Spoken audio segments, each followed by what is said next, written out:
Smile and wave.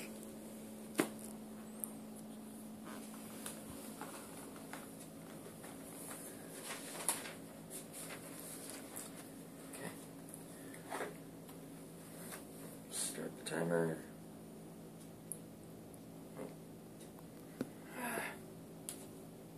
New time.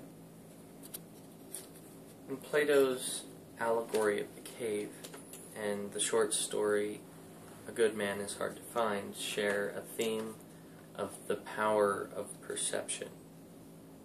The power of perception is probably more obvious in the allegory of the cave. The prisoners see nothing but a wall. They're stuck in this dark room, and all they see is these shadows dancing on the wall.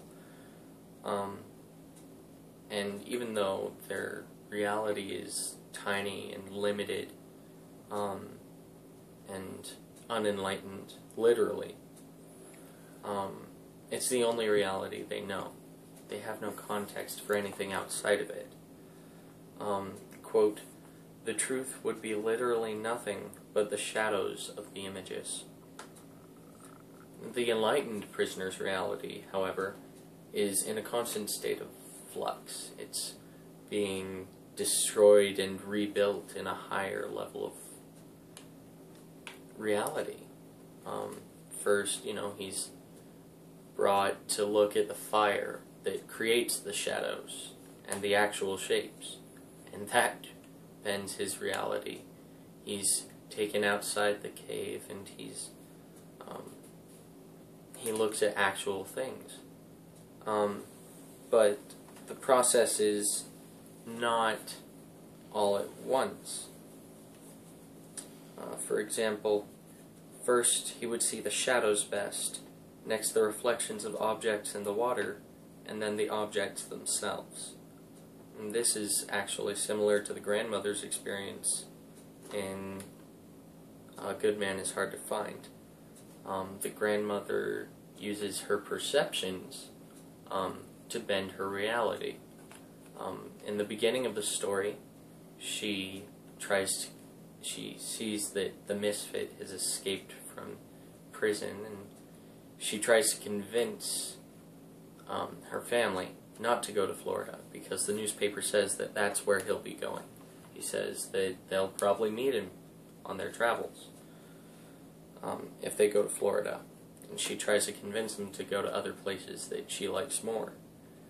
Now, ironically, they do run into the misfit when they go to Florida, and she might say that because she thought they would come up against him in their travels, and it just brings that irony to the situation, more emphasis on the fact that her reality was shifted because of her perspective. The grandmother foolishly tricks herself into hoping that the misfit is actually a good man that, quote, wouldn't hurt a lady.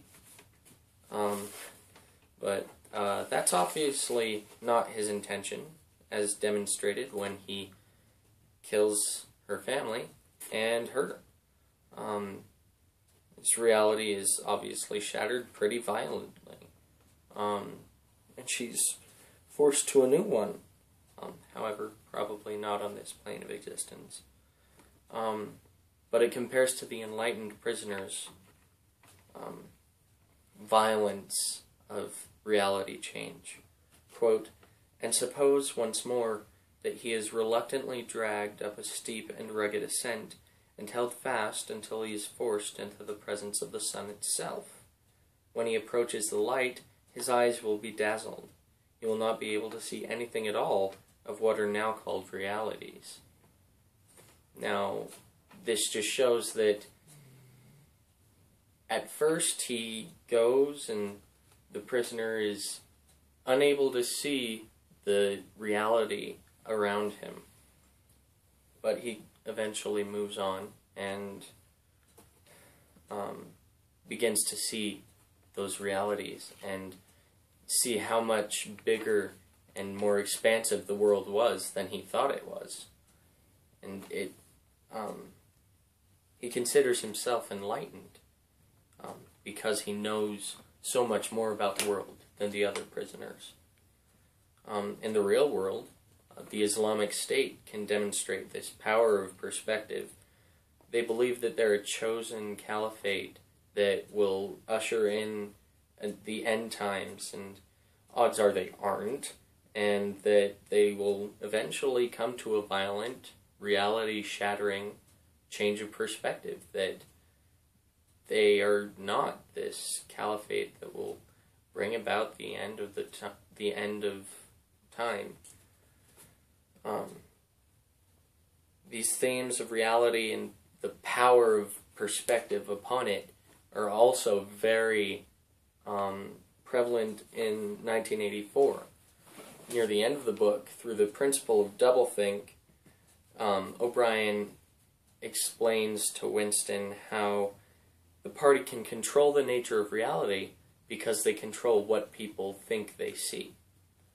For example, if everyone thinks that the party is omnipotent and omniscient, if they can do anything and they know everything, then it is.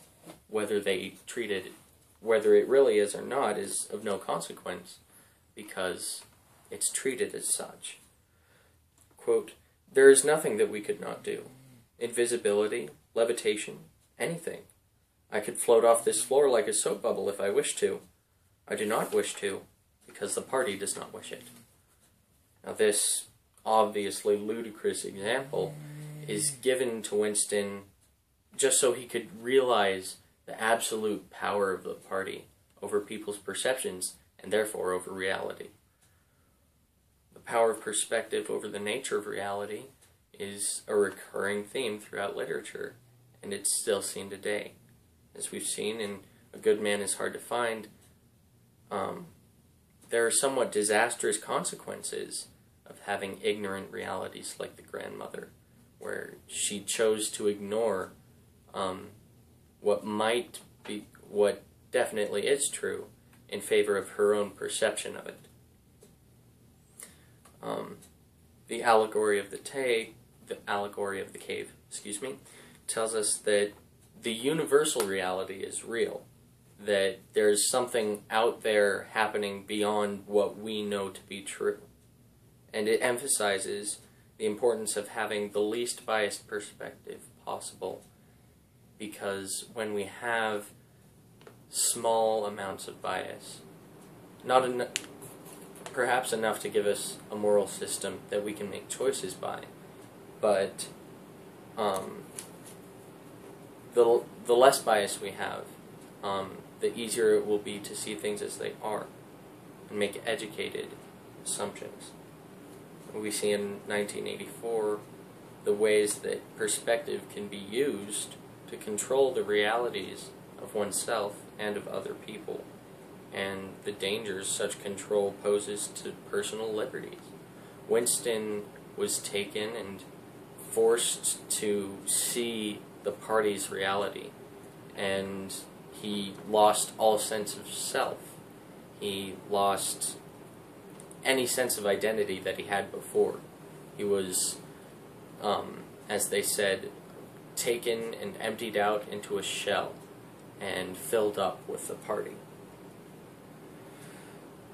And we can see in the case of the Islamic State that such exercises in perspective control are not limited to literature in the past.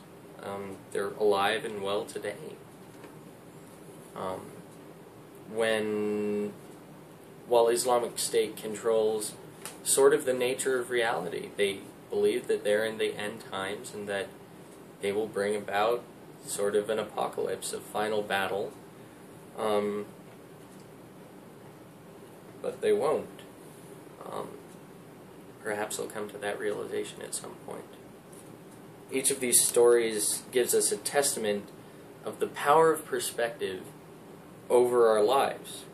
For example, we can choose what we see.